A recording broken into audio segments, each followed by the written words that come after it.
All right, folks, Friday morning, about 30 minutes out from the open, last trading day of the week. Again, as a reminder, it's a holiday weekend. Stock markets closed on Monday.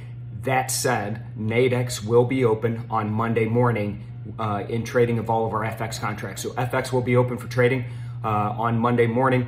Again, stock markets closed. So hope everybody enjoys the nice long weekend. Let's get in there on Monday and trade a little bit of FX. Now, that being said, yesterday, significant pressure on the markets. We just saw investors dumping stocks, tech stocks. Dow Jones was down over 600. S&P got smashed.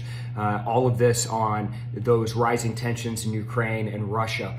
And the thing with geopolitical events is they tend to be or at least create more erratic moves. So there's an exaggerated move related to those events. And you see that more so than some other events, like news of inflation, so on and so forth. You get these big erratic moves, which creates nice trading opportunities with that volatility. Yesterday was one of those days. Now again, it is the last day of the week. People are going to start checking out early for that holiday weekend, which could lighten up volumes and exacerbate those erratic moves if the markets do get spooked for whatever reason. So be ready. Could create some nice trading opportunities for today.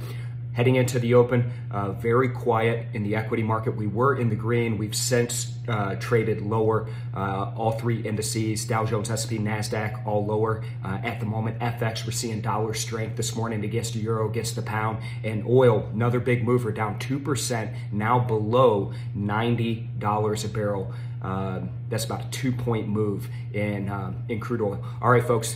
Everybody have a great day. Have a great long weekend. Stay safe. I'll see you folks again on Tuesday.